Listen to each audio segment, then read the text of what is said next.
தலைமுறை அரசு போக்குவரத்தில் வேலை பார்க்குமா? அடுத்த தலைமுறை அரசு துறையில் வேலை பார்க்குமா? தெரியாது.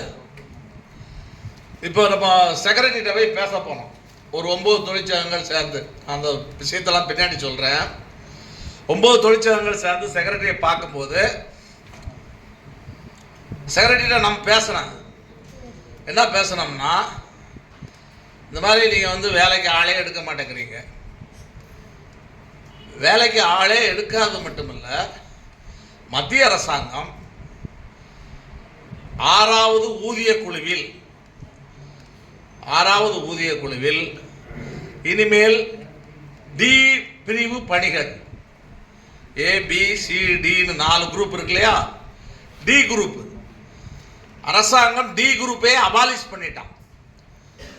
சென்ட்ரல் கவர்மெண்ட் அபாலிஷ் பண்ணிருச்சு, ஸ்டேட் கவர்மெண்ட் அபாலிஷ் பண்ணிருச்சு. ABC 3 குரூப்புக்கு தான் வேலை,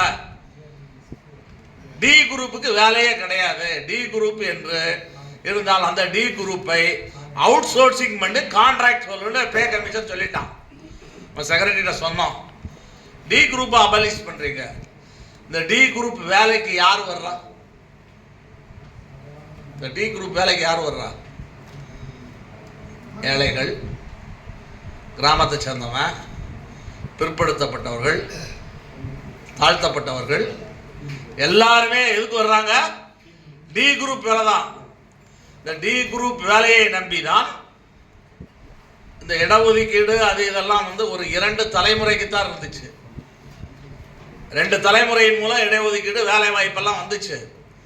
ஆனால் 3வது தலைமுறை இன்றைக்கு வரும் பொழுது இடஒதுக்கீடும் கிடையாது, வேலை வாய்ப்பும் கிடையாது, எல்லாத்தையும் அரசாங்கம் பறித்து கொண்டே இருக்கிறது.